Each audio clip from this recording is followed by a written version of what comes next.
Good afternoon, Messy Gang. What's going on? What's popping? It's your girl Drizzy. Welcome back to Drizzy Radio, a place where we talk about celebrity gossip, celebrity news, trendy topics. If you're new here, kindly don't leave without subscribing. If you're a returning subscriber, I want to say special shout out. Let's talk about it. So, a lot of you sent me Olmando's interview, and they wanted me to do the translation and give a little bit of my opinion about what he was saying. So, he first starts talking about Juma Jukes and the movie The Return of Lorenzo, and of course couple of Tanzanians who are featured there, Zuchu Priska, Othman, and other people. He was solely more into Tanzania side, who were casting in the movie The Return of Lorenzo. Before I start talking about his analysis, you notice that a lot of TZ blogs were not talking about it. I haven't seen Not Wasafi or other big media houses posting about Juma Jukes being in London, honey. We ain't gonna get into that, but we are taking notes, honey. You better be sure that we are definitely taking notes. But I'm not really gonna play much of his videos over here. I've wrote the pointers down. I'm going to do my own interpretation over here of every single thing that he said there. Due to copyright claims, honey, I'm playing on a dangerous zone most of the time. If you play their clips and do the translation, you get more views than them. They feel some type of a way. That's why I've been trying as much to do my transition on how I do my content, okay? So let's start with where he started, you guys. Kisubiri ile movie ambayo tunafahamu mastaa wa Tanzania kama Juma Jukes, Zuchu, Patrick Kanumba pamoja na Priscilla, naweza nikasema ni Priscilla pia Tanzania. So umeolewa na Juma Jukes kwa maana yake ana unasaba wa Tanzania. Half Nigerians, half Tanzanians, ndio? So wapo kwenye movie ambayo ni mama yake mzazi na Priscilla, ile movie ya mama yake. Okay guys, so let's start from there. So he first started by saying that for such a long time people were waiting for the movie The Return of Lorenzo, which was premiering in London. And Juma Jukes is amongst people who went there. And of course, you also mentioned people like Zuchu, Othman, who are Tanzanians who are featured in that movie. He also said that he is considering Priscilla as a Tanzanian because Priscilla is married to a Tanzanian. Anyway, so he also continues saying that one thing that he noticed was the reception. The reception was so huge. At some point, he was wondering like, oh my goodness, who is this person? And he also noted how Nigerians love Jukes. That is something that, according to him, he has never seen. And the way Juma and Priscilla did the entry, it was giving Rihanna and ASAP Rocky. His words verbatim, I did not add no salt there. He also said that the way Nigerians were telling him to sing the Joy song, the way they were just screaming Jukes and Priscilla's name, that right there is still shocking him till date. Sometimes he can't tell if Nigerians really ever loved someone from outside who is from outside Nigeria, who is African, the way they love Jukes. He also said sometimes he wonder if Nigerians love Jukes because of Priscilla alone, or there's something else that it makes them love Jukes even more.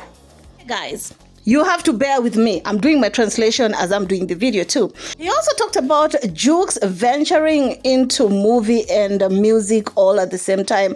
It's actually a good thing because he's already entering in Nigerian industry. And of course, you all know that in Africa, when it comes to movie and music, the biggest industries when it comes to music and of course movies are Nigeria. And the fact that Jukes is already in there, it's actually a good thing.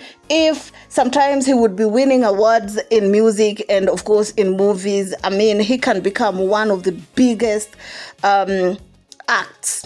Let me just put it like that. One of the biggest acts in Africa, not only Nigeria or Tanzania, but the entire Africa, basically.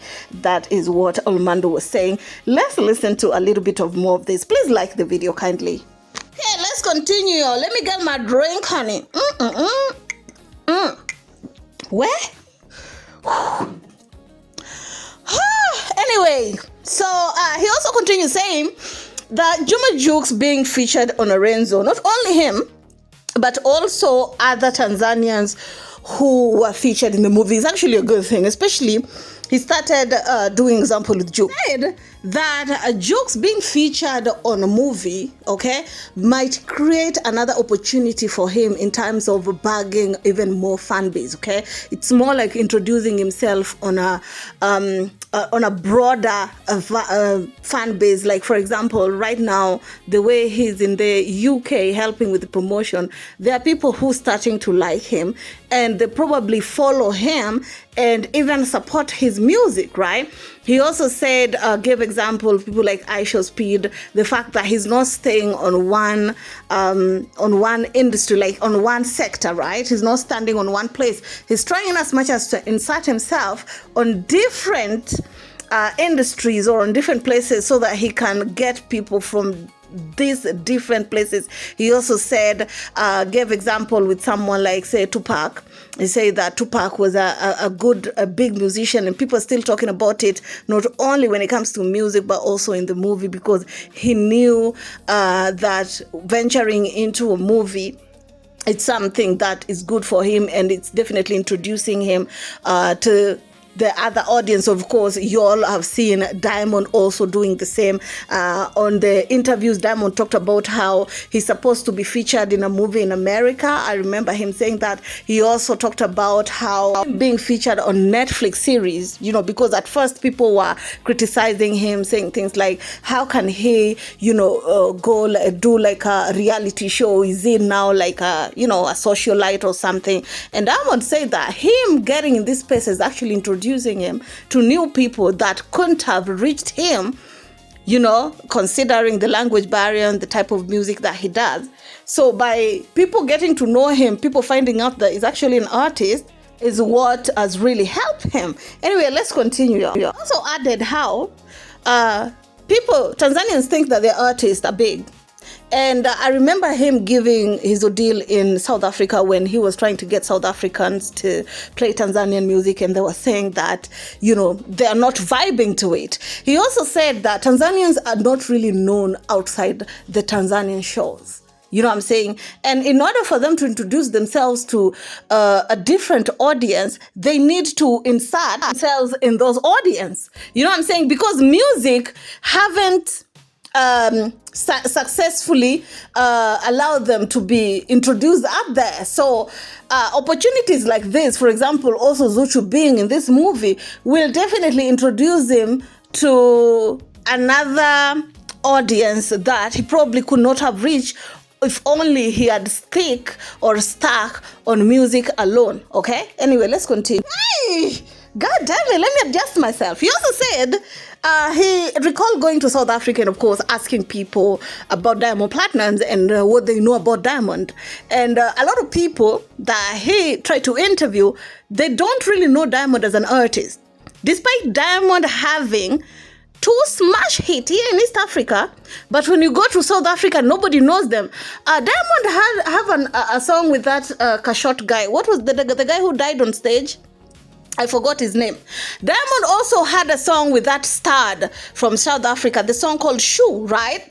Those are 2 smash hits. If you go on Diamond's catalog, those are the songs with the most views. But when you go to South Africa to ask if they know these songs, they actually don't know any of Diamond Platnumz's music, okay? They only know him because of the shenanigans that he kept on doing when they were on Young African and Famous. So that is kind of helping him to garner a broad base, really being known with a lot of people. So that is what Armando was saying. Let me try and see if I'll be able to stretch this video a little bit longer, because I know the video is long, and Anyway, let's tread safely. Please, if you are appreciating the video, like the video. It's very, very important to me. It's helping me to continue do the content for you. It's helping me to support myself, of course, with getting some few coins here and there to be able to, pay my, I can't be out here doing it for free, baby. I need to earn something, you know what I'm saying? Anyway, let's continue. Thank you. My goodness, Almanda. God damn. I think I should do a part 2 of this interview. Now is when he was talking about the creme de la creme that I wanted him to talk about in the beginning. So, Armando go ahead and said that this was actually a big deal because blogs in Nigeria were posting it. This is Armando saying, but when you come to TZ, people don't post because they have no idea what's really going on. They don't know the correct information to give people, or rather they just chose not to. Because, honey, you ain't gonna tell me that the media houses are employing retardists. At least they can they can read an English or two, or use them dictionaries to know exactly what's going on. He also said that he's very surprised with the Tanzanian industry, or according to him, he feel like probably when some people are doing it, it becomes a big deal, but he feel like people don't give Jukes the respect that he deserves. People don't give Jukes in TZ the respect that he deserves. And thank God somebody's saying it for the first time. You know what I'm saying? Okay? He also said that Jukes is very underrated. And I saw somebody in the comment section saying the real reason why Jukes is not that overrated, or rather rated according to his accolades or the things that he's supposed to be rated under, is because he still haven't made that big fan base in TZ. They feel like he's still weak in TZ compared to Diamond, Harmonize, and Ali Kiba. But when you go outside there, that's why. It could be yes or nay, you know what I'm saying? But like I comment there, if you can't respect me, honey, I'm coming for my respect. And that's on period. Okay? If you can't respect me, I'm coming for my respect. And if you dare disrespect me, I'll triple that disrespect. Anyway, I think I'll leave it at here and do a part 2 of this interview, because, honey, it was giving everything. It was definitely giving everything. Anyway, tell me how y'all feel about it down in the comment section. Please don't forget to subscribe, share, like, and comment. Follow me on IG at Drizzy_radio, and kindly, par favore, like the video. It's very, very important to me and my channel for you to like the video. Anyway, keep it classy, stay messy. I'm coming back with part 2 where the creme de la creme is happening.